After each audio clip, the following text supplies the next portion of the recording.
How's it going today, everybody? This is Kaiju Addict, your host, and we're back with another figure review. Today we are reviewing the SH MonsterArts Great Decisive Battle version Gigan 2004 or Gigan Final Wars.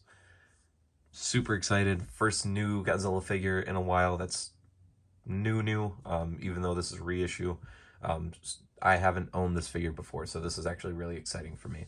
If you happen to enjoy this video, please leave a like, comment, and subscribe. For more kaiju goodness, we'll be having the 4 of the 5 new Movie Monster series kaiju releases, the Gamera and Godzilla releases, out here shortly. So stick around for those reviews.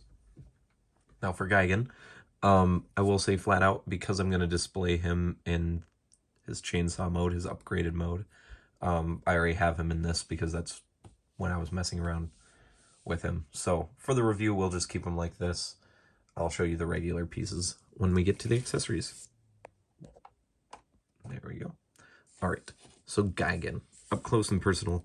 This figure is highly detailed. Look at how good he looks. All the detail. This figure is jam-packed with detail. I'm not even gonna lie. This figure is absolutely stunning. I was always impressed with just the Bandai vinyl figures, and I'm absolutely blown away by this figure. This takes the sculpt, I don't know, just to that extra level, mainly because these are sculpted individually. Same with the top horns. So you can tell this isn't a vinyl figure. The paint job and the detail looks awesome. This figure, just gonna say it now in case you guys haven't seen any videos or don't own this, he isn't the most accurate to the suit. The MonsterArts line sometimes stylizes a little bit, and there's definitely some liberties taken with this figure, mainly the teeth, which don't look that good. Let's just be frank, they're too chunky, they're too soft, but there are ways to fix those, and I'm actually considering having that done to mine. So let's look at that eye laser quick. Ooh, look at how detailed that is. Absolutely stunning. Such an awesome looking figure. Spin him around quick. Show that tail off again. Super long tail. Once again, I think that's more of a design choice on their part. The tail definitely isn't quite this long in the movie, but I think it fits the design a little bit better. And there's the fins. All right. So let's move on to the size comparisons quickly, and then we'll get on to the accessories and articulations. So let's just bring out the MonsterArts Crusade. We have the Heisei Mechagodzilla here. When Gigan is standing fully straight like he is now, he towers over everything. So even Mechagodzilla's short. I like this. I like the almost Slenderman, quote-unquote, aesthetic to him. And because Final Wars Godzilla isn't out yet, though we just got confirmation just an hour ago that Hedorah and Godzilla will be going on pre-order very soon. Godzilla, all the promo pics of Final Wars Godzilla has been released. So, and I'm guessing he's probably going to be about this Kiryu Goji size, maybe a little bit taller. And this looks good. Is it too big? Maybe a little bit, but I love how big Gigan is. It just, I think it fits aesthetically more with this character. Plus, if they do the same thing they did with this figure that they'll do with hopefully the Showa Gigan next year for the 50th anniversary, hopefully we'll get a little bit larger, a larger Showa Gigan as well. All right, so the articulation, there's a lot to go over, so let's not waste any time. So the jaw obviously hinges up and down. The head has 2 points. With this neck, it's pretty much only the main two where the head connects to the joint. And then it's got a little bit down here, which it looks like mine wasn't popped in all the way. So let's pop that in quick. Here we go. Okay, so it kind of more just sets in. So, but that's still a joint. You technically still can move it, but there's not a lot. And this head, it's not supposed to move around a lot because his head was blown off. So obviously he doesn't have all the range of motion that he would have in his standard form. The arms, especially are the arm pads first. Here, move up and down. The arms themselves, you can see, on big ball joints that are connected in the body. They move forward, move back, they move out. There's also a bicep swivel there that on mine, both of them are pretty tight. I'm gonna guess they're not supposed to move too much, but they are there. So there's a little bit of bicep swivel there. He's also got double jointed elbows. That's about as far as they go. Not quite 90 degrees, but enough. The hands, or the wrist joints, are on just ball pegs, so they spin and twist.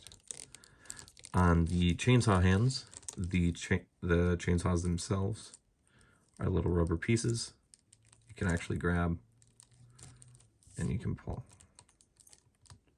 if you want to. Very nice. Oop, popped out. They just slide right in. Perfect. All right. The waist doesn't have a lot of articulation, and that's mainly because this is a separate piece.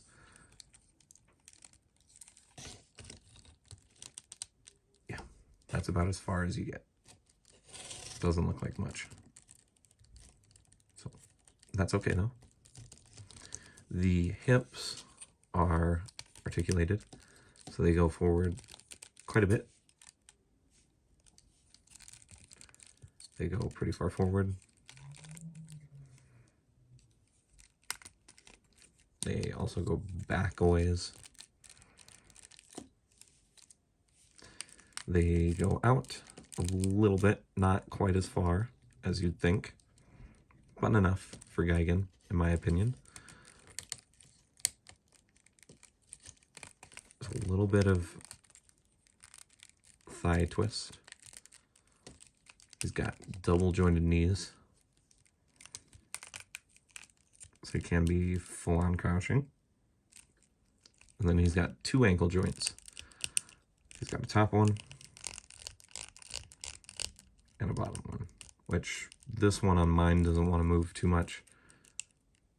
Actually, really, they both don't want to move too much.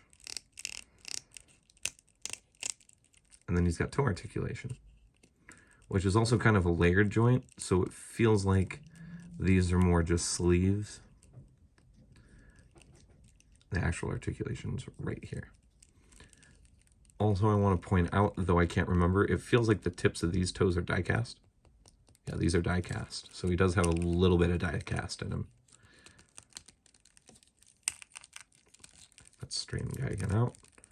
The one thing I'll say about this figure that's one of the downsides with handling it and just handling it alone is that there's so many small joints on him, or so many small spikes and everything, so it's just kind of, it's difficult to figure out where to grab him and where you can hold him. Like even these feel a little loose.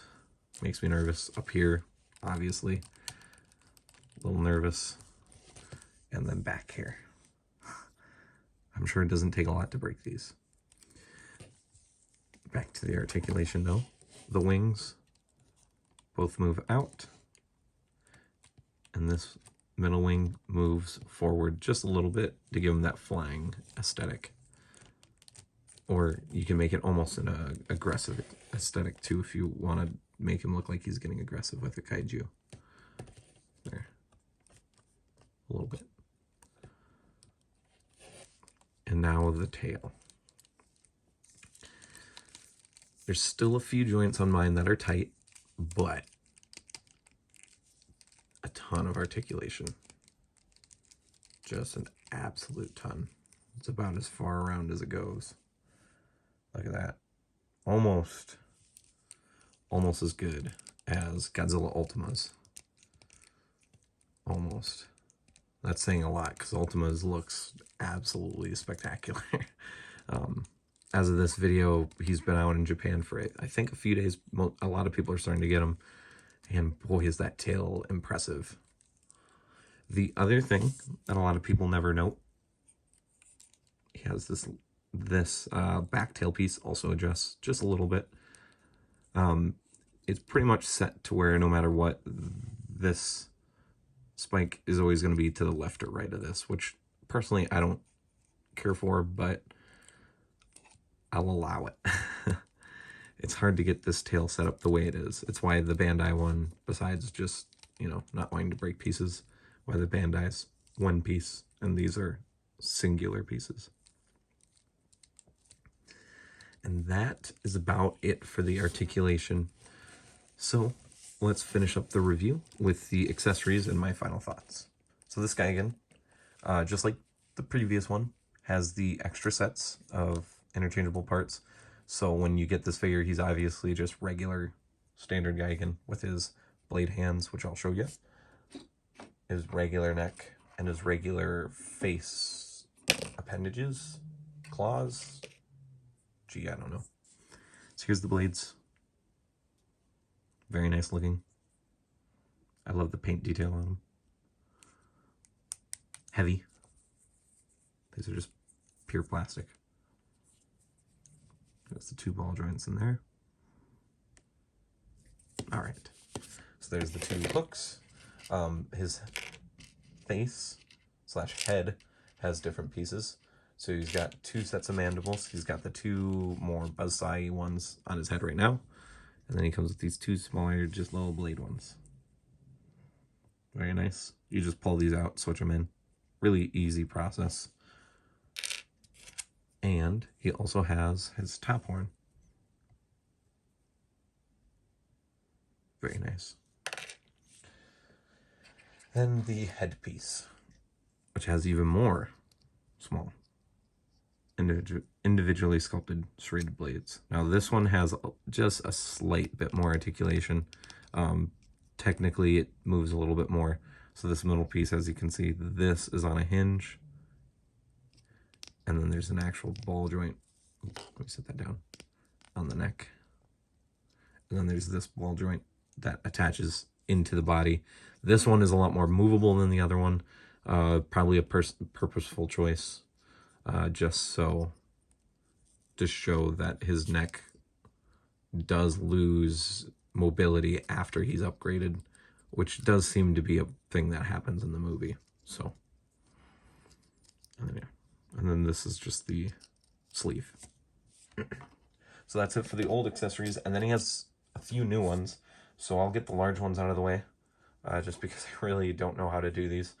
So he has his blade hooks that he shoots out at Godzilla and Antarctica. So this is just a big bendy wire. These hook onto the ends. These pieces, they pop right off. And then you've got these little chain links, which actually move. So you can even them out so it doesn't look just like air like that. And then they bend and move. You can pretty much do whatever you want with them. Because they are bendy wire, though, I would recommend not bending and plying them too much. As most older collectors know, and as I've just been warned throughout my time, bendy wire eventually can break, or it can fray. The wire can start popping out. So definitely don't want those to show. But a nice accessory. I was kind of hoping they were going to be metal, or die cast, but that was a little bit too much to ask for. So, and the final thing, one of the nicest looking things, is the new beam effect, his scatter shot. Looks very, very nice. It has a very tall support stand. So look at that, right on top of him, just boom, big old explosion. It doesn't connect. I personally, when I was seeing pictures of this before we had it out, I thought the visor switched out, and I thought that was a little weird, but actually is a lot easier than it thinks. You just angle it. Of course, when Gigan's looking too forward, it doesn't quite work. You gotta kind of get him a little low. So as I said, the head in this neck brace has a little less articulation. So then you just fold it over, angle the beam. Still not down enough, but you get the idea. So it kind of just sits on him like that. That looks epic. That looks really good.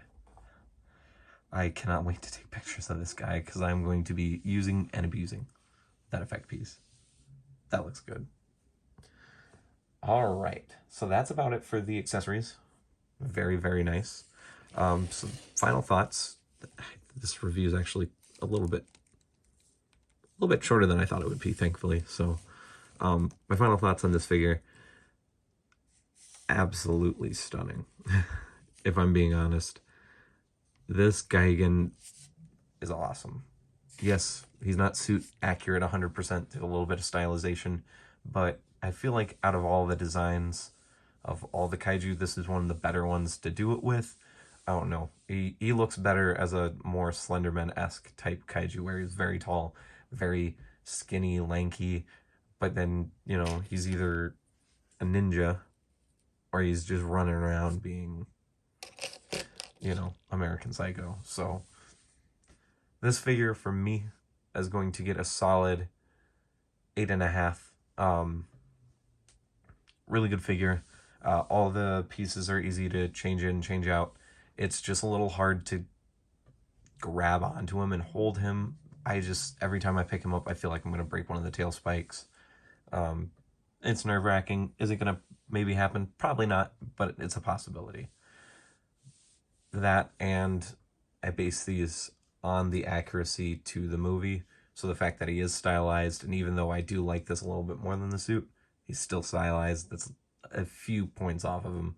So he still gets a good 8 though. I love this figure. If you guys can pick him up, please get him. This will not be like the first release where he's going to go cheap for a little bit. This guy is going to sell, because even people who have the first version are buying this one for the new effect pieces. So anyways, that's going to close out this video. Hopefully you guys enjoyed. Once again, this is Kejime Addict, your host, signing off.